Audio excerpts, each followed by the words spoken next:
నమస్తే, నేను మీ కుప్ప పద్మిని. ఇన్నాళ్ళు మీ సపోర్ట్ ని నాకు అందిస్తూ, మీ ప్రేమని నాకు అందిస్తున్న ప్రతి ఒక్కరికి కృతజ్ఞతలు.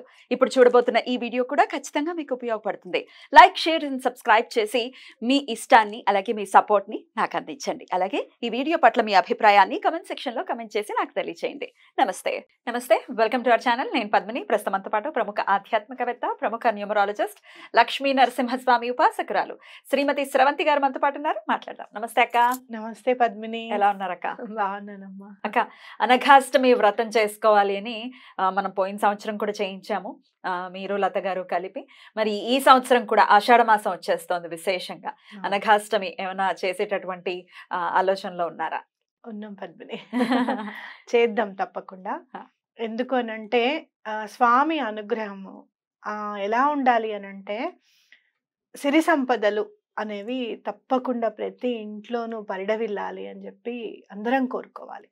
ఎందుకు అనంటే, ఎవరికైనా కూడా చాలా బాధ కలిగించే విషయం ఏంటి అంటే ఆర్థిక ఇబ్బందులు, ఇంట్లో మనశ్శాంతి లేకపోవడం. ఇవన్నీ కూడా ఆర్థిక ఇబ్బందుల వల్లే, ఇంట్లో మనశ్శాంతి లేకపోవడం దగ్గర నుంచి అన్నీ కూడా దానివల్లే ఉంటాయి అనేది నా గట్టి నమ్మకం. ఖచ్చితంగా ఎవరిని కదుపు మాకు బలానా చోటు నుంచి డబ్బులు రావాలండి, బలానా వాళ్ళు మోసం చేశారండి, ఇలాంటివన్నీ వింటూ ఉంటాం అన్నమాట. అలా గురువు అనుగ్రహం ఉంది అని అంటే నీకు ప్రతిదీ సొంత ఇల్లు కట్టుకోవాలన్నా, లేకపోతే ఆర్థిక ఇబ్బందులన్నీ తొలగిపోవాలన్నా, ఆయురారోగ్యాలన్నీ పుష్కలంగా ఉండాలన్నా, క్రితం జన్మలో చేసిన పాపాలన్నీ కూడా తొలగిపోవాలి అని అన్నా, ఈ జన్మలో చేసిన కర్మ ఏదైనా సరే తెలియక చేసింది, లేదు అప్పుడు ఏదో ఆవేశంలో చేశామండి, ఇప్పుడు పశ్చాత్తాపడుతున్నాము, దాని పాప ప్రక్షాళన కూడా కావాలి అని అనుకున్నా, ఏదైనా కూడా గురువు అనుగ్రహం అనేది చాలా ఇంపార్టెంట్.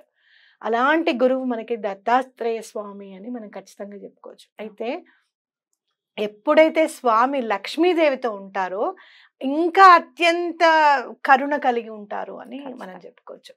దత్తాత్రేయ స్వామికి పేరు ఏంటి అని అంటే స్మరణ మాత్రేణ సంతుష్టుడు. ఇప్పుడు మనం ఇలా ఆయన గురించి మాట్లాడుకుంటూ ఉంటాం కదా, అంటే వెంటనే ఆయనకి చాలా సంతోషం అనిపిస్తుందట. కరుణ అనేది కళ్ళలో కనపడుతూ ఉంటుంది స్వామిది. ఎందుకంత అందంగా కనపడతారు మనకి స్వామి? ప్రేమ, కరుణ, అవ్యాజ్యమైన ప్రేమ. అలాగే కరుణ ఎక్కడైతే ఉంటుందో వాళ్ళ మొహంలో చాలా అందం అనేది తొనకిసలాడుతుంది అని మనం చెప్పుకోవచ్చు. అలాంటి అందం ఎక్కడ కనపడుతుంది అంటే కృష్ణ పరమాత్మ. అవునా? అలాంటి అందమే మళ్ళీ మనకి దత్తాత్రేయ స్వామిలో కూడా కనపడుతుంది అనమాట. అమ్మవారు ఎంత బాగున్నారో అని అనుకుంటాం. ఎందుకు అనంటే కరుణ అనేది అమ్మవారి కళ్ళల్లో ఉంటుంది కాబట్టి. అలా మనం దత్తాత్రేయ స్వామికి అమ్మవారి పక్కన ఉండంగా అంటే ఇంకా అష్టసిద్ధులు ఆయన పిల్లలుగా ఉన్నట్టే అన్నమాట. కాబట్టి ఈ అనఘా వ్రతం ఏదైతే చేసుకుంటామో అది చేసుకుంటే చాలా బాగా కలిసి వస్తుంది, ఇంట్లో సుఖశాంతులు అనేవి ఉంటాయి అని ఖచ్చితంగా చెప్పుకోవచ్చు. అసలు ఎవరు చెప్పినా ఈ ఛానల్ పెట్టడం కంటే ముందు అనఘాష్టమి వ్రతం గురించి ప్రత్యేకంగా నాకు తెలియదు, కానీ చెప్పిన వాళ్ళందరూ కూడా బాబు ఎంత పవర్ఫుల్ తెలుసా, అది చేసుకోండి, తిరిగి మొత్తం జీవితం తిరిగిపోతుంది అని అంటారు. అసలు నిజంగా ఫస్ట్ టైం విన్నప్పుడైతే అవాక్క అయినటువంటి పరిస్థితి. ఏమంటే అంత పవర్ఫుల్.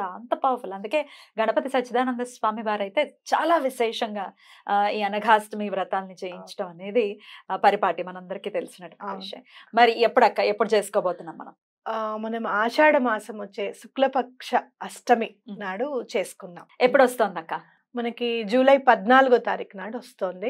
ఇంకా చాలా అదృష్టం ఏంటి అంటే చిత్తా నక్షత్రం కూడుకున్నది. సో తెలియని వాళ్ళ కోసం చెప్పండి, ఏంటి చిత్తా నక్షత్రంతో అంత అంటే సంతోషపడాల్సినటువంటి విషయం? శ్రీపాద శ్రీవల్లభుల నక్షత్రం చిత్తా నక్షత్రం. ఆయన మనకి వినాయక చవితి నాడు పుట్టారన్నమాట.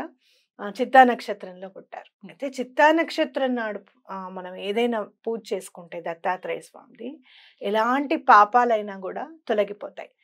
అరుణాచలము అనంటే ఎలాంటి పాప దోషాలైనా కూడా స్వామి క్లియర్ చేసేస్తారు అక్కడికి వెళ్తే అని చెప్పి.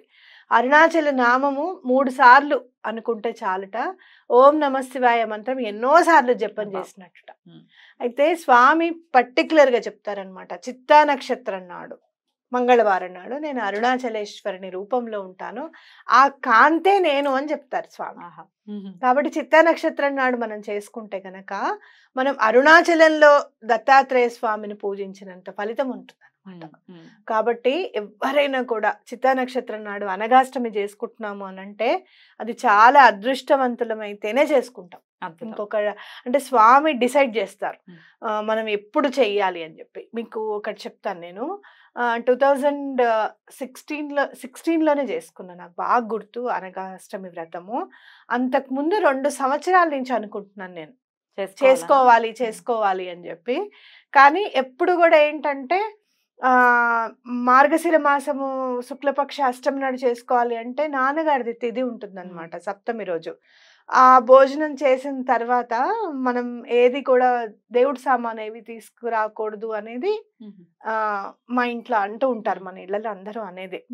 ఆ రోజు ప్రసాదం తిన్నాక మళ్ళీ మనం నెక్స్ట్ డే తల్లంటి పోసుకుంటే కానివ్వు మనం శుద్ధులమమ్మ పూజ చేసుకోవడానికి ఉండదు. అయితే ఐడియా రాలేదు చూడు, ముందు రోజే షష్ఠి రోజే తెచ్చుకుని పెట్టుకుంటే అష్టమి రోజు పూజ చేసుకోవచ్చు కదా అని ఐడియా రాదు. అయ్యో మనం భోజనం చేస్తాంగా, నెక్స్ట్ డే మనం తలంటి పోసుకునే దాకా స్వామి పూజ చేయొద్దు కదా. ఈ 2 సంవత్సరాలు ఇలానే గడిచిపోయింది నాకు. పౌర్ణమి ఏమో అమ్మది తిథి ఉంటుంది అనమాట, మార్గశిర పౌర్ణమి. ఆ రోజు చేసుకోవడానికి లేదా అని అనుకున్నాను, కానీ ఏ రోజైనా అష్టమి చేసుకోవచ్చు అనేది మైండ్ లో లేదు అప్పుడు. అనగాష్టమి అప్పుడే చేసుకోవాలి అని. తర్వాత నా అంటే పాపం పరిపక్వం అయిన తర్వాత, కర్మ పరిపక్వం అయిన తర్వాత, పాప ప్రక్షాళన అయింది అన్నాక అసలు ఎప్పుడెప్పుడు చేసుకోవచ్చు అనేది చూద్దాము అని గూగుల్లో సెర్చ్ చేశాను. సెర్చ్ చేస్తే అవాక్ అయిపోయాను. ఏ అష్టమైనా చేసుకోవచ్చు, ఏ గురువారం అయినా చేసుకోవచ్చు అంటే అయ్యో 2 సంవత్సరాలు ఇట్లా వదిలేసానే నేను అని చెప్పి అప్పుడు ఇంకా వెంటనే అన్ని తెచ్చేసుకోవడము. ఆ రోజు ఆ నాన్నగారి తిథి అయిన తర్వాత నెక్స్ట్ డే తలార స్నానం చేసేసుకొని మళ్ళీ ఇంట్లో అంతా శుద్ధి చేసేసుకొని పూజ చేసుకున్నాను అనమాట. ఇంకా ఫోటో దగ్గర నుంచి అన్ని ఇప్పుడంటే మనకి దొరుకుతున్నాయి, కానీ అప్పుడు లేదు. ఇంత దత్తాత్రేయ స్వామిని మనం వదిలేసాంగా. నిజంగా చెప్పాలంటే యూట్యూబ్ పుణ్యం అని చెప్పి మళ్ళీ స్వామి అందరి జీవితాల్లోకి రావడం అనేది జరుగుతుంది. కాబట్టి అప్పుడు ప్రింట్ తెచ్చుకొని అవన్నీ చేసుకున్నాను అనమాట. ఇంతమందికి అంతమంది కలిసి చేసుకుంటున్నారు స్వామి అంటే అది చూడడానికి కూడా మనం కూడా ఎంతో అదృష్టవంతులంగా చెప్పుకోవచ్చు. ఖచ్చితంగా. మరి ఎక్కడ ఉండబోతుంది అక్క? ఎక్కడ అంటే వస్తారు కదా, ఎలాగో వచ్చి పార్టిసిపేట్ చేస్తారు ప్రేక్షకులు కూడా ఎవరైతే రిజిస్టర్ చేసుకుంటారో, మరి ఎక్కడ ఉంటుంది పూజ? స్వామి దయ వల్ల నేను ఎక్కడైతే ఔదుంబర వృక్షం ఉంటుందో, మేడి చెట్టు ఉంటుందో ఆ గుళ్ళో చెయ్యాలి అనేది నా సంకల్పం. స్వామి సత్సంకల్పానికి ఎప్పుడు కూడా స్వామి అనుగ్రహం తోడై ఉంటుంది అని మన గానగపురం యాత్రే మనకి రుజువు చేసింది, అవునా కదా? అలా తప్పకుండా అక్కడ వాళ్ళు ఒప్పుకుంటారని నేను అనుకుంటున్నాను. లేదు అంటే గనక కృష్ణుడి గుడిలో అయినా చేసుకుందాం. మనం రాముల వారిది చేసుకున్నాం చేసావా, ఎల్బీ నగర్ లో అక్కడైనా చేసుకుందాం. ఎల్బీ నగర్ లో కానీ అందరూ కూడా దండం పెట్టుకోండి, ఔదుంబర వృక్షం దగ్గర ఎటువంటి పరిస్థితుల్లోనూ మనం చేసుకోవాలి అని చెప్పి తప్పకుండా అందరూ దండం పెట్టుకోండి. ఒకవేళ అవ్వకపోతే బాధపడద్దు, కృష్ణుడు అంటే కృష్ణం వందే జగద్గురు. కృష్ణుడు అంటే దత్తాత్రేయ స్వామి. మీరు చూడండి, కృష్ణాష్టమి రోజు చేసుకుంటే కూడా చాలా మంచిదని చెప్పి రాస్తారు. కాబట్టి ఎటువంటి పరిస్థితుల్లోనూ అలా బాధ పెట్టుకోకూడదు. ఎప్పుడైనా గానీ స్వామి సంకల్పం తోడైతే గానీ ఏది చేయలేం మనం. ఇది చెయ్యి, ఇలా చెయ్యి, అలా చెయ్యి అని చెప్పి స్వామి డిసైడ్ చేస్తారు.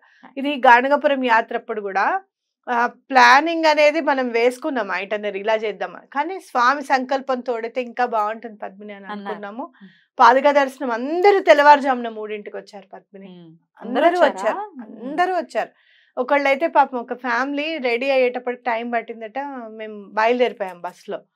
3ంటికి ఎలా వస్తారు వాళ్ళు, మళ్ళీ బస్ని పంపిద్దామా అంటే 4 కోసం బస్ని ఎలా పంపించాలా ఏంటని ఆలోచిస్తూ వచ్చారా అండి అని అంటే మేము వచ్చేసామండి, గుళ్ళో ఎంటర్ అవుతున్నాం అన్నాడు ఆయన. తెల్లవారుజామున 3ంటికి వాళ్ళకి పక్కనే ఆటో ఉందిట, ఆ ఆటో అతను అడిగితే దింపుతానండి అని చెప్పాట. చూడండి మరి అసలు. కాబట్టి స్వామి సంకల్పం ఉండాలి, మనం ఏదైనా చెయ్యాలి అని అంటే తప్పకుండా ఆ ఔదుంబర వృక్షం దగ్గరే అవుతుందనే నేను అనుకుంటున్నాను. రైట్ అక్క. ఎవరెవరు రావచ్చు? భార్యాభర్తలే రావచ్చా? పిల్లలు అంటే పెళ్లి కావాల్సిన పిల్లలు కూడా చేసుకుంటే కూడా ఇమ్మీడియట్ గా పెళ్లి అవుతుంది అనేది కూడా చెప్తారు. సో మరి పెళ్లి కాని పిల్లలు కూడా రావచ్చా? పెళ్లి కాని పిల్లలు కూడా రావచ్చు. భార్యాభర్తలు వస్తే చాలా మంచిది.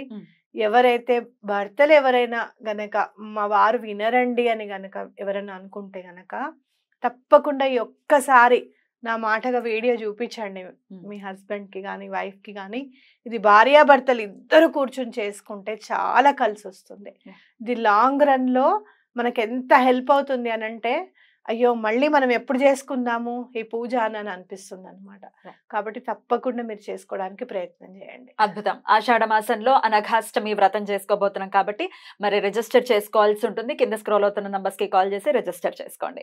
రైట్ అక్క, ఎప్పుడెప్పుడు 14వ తారీఖు వస్తుందని ఖచ్చితంగా ఎదురు చూస్తాం. ఎందుకంటే చాలా మహిమాన్వితమైనటువంటి వ్రతము, చాలా అందంగా చేసుకోవచ్చు. చాలా సంతోషం అనిపిస్తుంది చేసుకున్న తర్వాత. ఇంకొకటి ఓన్లీ మనం ఒక 50 మెంబర్స్ 50 మంది జంటలకి మాత్రమే మనము చేయగలుగుతాము.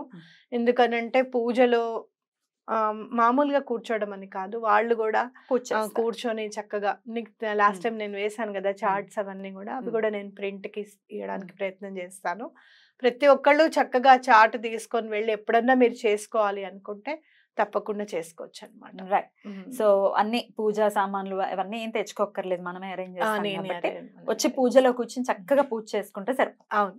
రైట్ అక్క, thank you so very much అక్క. నమస్తే. నమస్తే.